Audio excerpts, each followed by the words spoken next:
Here's the truth about the HeatFlash Heater that most ads don't want you to hear. This tiny device is being marketed as a revolutionary ceramic heater that supposedly heats rooms faster while slashing electricity bills. But after digging deep into the claims and real-world performance, the story looks very different. HeatFlash promotes compact size, fast heating, energy efficiency, or remote control, and multiple built-in safety features. Yet there's no verifiable proof supporting its bold promises of saving power or outperforming standard portable heaters. And what I found instead were patterns that raised serious red flags. Nearly all the glowing 5-star reviews exist only on the company's own website with no verified buyer system.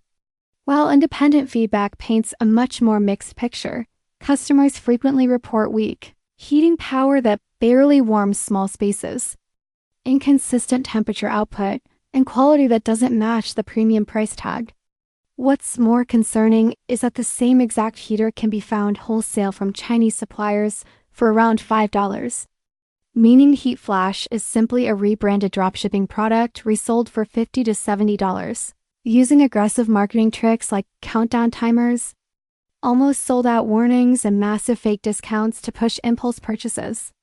Even the supposed advanced ceramic technology is nothing special. It's standard heating components already used in budget heaters available locally for far less.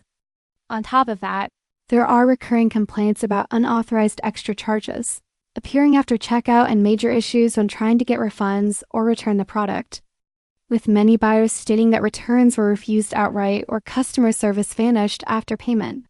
So when you put it all together, HeatFlash isn't a miracle heater nor an outright magical energy saver. It's simply an ordinary low-cost device wrapped in hype, exaggerated efficiency claims, and risky sales tactics. Before spending your money, it's worth knowing exactly what you're getting, because the marketing promises don't seem to match the real-world results.